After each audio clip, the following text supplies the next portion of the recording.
दुई कुख्यात चोर को खोजुछि जगतसिंहपुर पुलिस। हाँ आज्ञा दर्शक बंधु, एभली घटना घटी जगतसिंहपुर थाना सदर मंडासाही पंचायत मंडासाही अंचल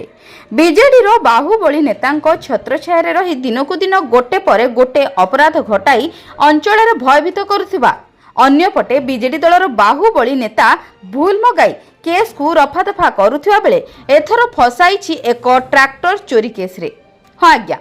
दर्शक बंधु, मुंडासाही पंचायतर सरोज कुमार जेना एक ट्रैक्टर से ही ग्रामर शरद चंद्र हाथी खलारे रखिथिबा बेले विलंबित रात्रि रे ट्रैक्टर सहित लंगलटी चोरी हो जाइथिला, जहाकू बहु खोजाखोजी करिबा परे निकटरे थिबा एक सीसीटीवी रु जणा पड़िथिला सेही अंचलर बीजेडी बाहुबली नेतांको पुतुरा अक्षय राउल और तार सहयोगी बाबू महांती चोरी करिसेंती। परे जगतसिंहपुर थाना रे सरोज कुमार जेना उक्त घटना को नहीं अभियोग करथिले एवं अन्यपटे किछि लोक खबर देथिले सरोज कुमार जेना घर ठारू प्राय 8 किलोमीटर धुलेश्वर मंदिर निकटरे थिबा महानदी कूल कूलरे थिबा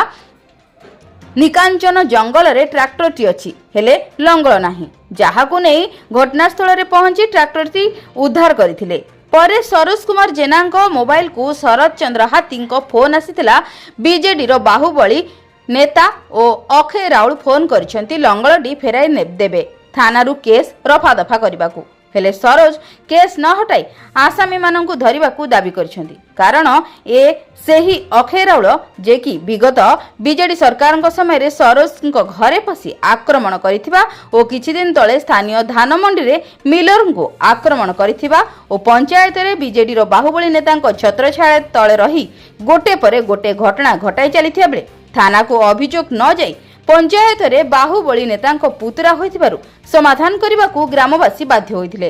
एथर बीजेडी सरकार बदलिबा परे बाबू हरड़ घणारे पड़िछंती। अन्यपटे जगतसिंहपुर थाना अधिकारी प्रभास चंद्र साहू ट्रैक्टर चोरी घटना को नहीं अक्षय राउल और बाबू महांती नाम रे एक मामला रुजु करी एसआई एके राउतंकू दायित्व मामला हस्तांतर करा जायछि एवं थाना अधिकारी प्रभास चंद्र साहू और एसआई एके